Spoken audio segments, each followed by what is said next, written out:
Hello అండి, అందరికీ నమస్తే. అందరికీ ముందుగా విజయదశమి శుభాకాంక్షలు అండి. ఈరోజు అమ్మవారు రాజరాజేశ్వరిగా దర్శనమిస్తారు. నేను ఈరోజు అమ్మవారికి రైస్తో కీర్ చేసి పెడుతున్నాను. ముందుగానే 1-2 టేబుల్ స్పూన్లు రైసు 2-3 గంటలు నానబెట్టాను. వాటర్ అంతా వడగట్టుకుని ఒక పల్చటి బట్ట మీద ఆరబెట్టుకోవాలి. తడి పొడిగా ఆరితే సరిపోతుంది. అలాగే స్టవ్ మీద కడాయి పెట్టుకుని పాలు వేడి చేసుకోవాలి. మనం పాలు వేడి చేసే ముందు గిన్నెలో కొద్దిగా వాటర్ పోసుకోవాలండి, లేకపోతే అడుగున అట్టలా కడుతుంది. అందుకని ఫస్ట్ కొద్దిగా వాటర్ పోసి తర్వాత చిక్కటి పాలు పోసుకోండి. ఒక 1/2 లీటర్ వేసాను.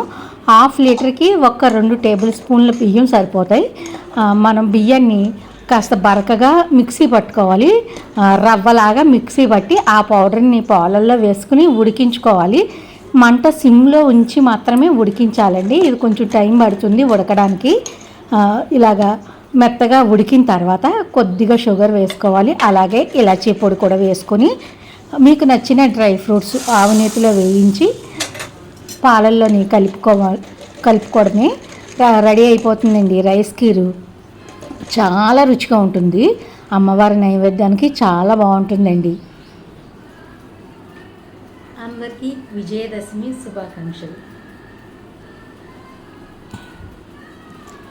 ఈరోజు అమ్మవారు రాజరాజేశ్వరి దేవి. అమ్మవారికి రైస్ కీర్తో నైవేద్యం పెట్టి రాజరాజేశ్వరి అష్టోత్తరం చదువుకోవాలండి.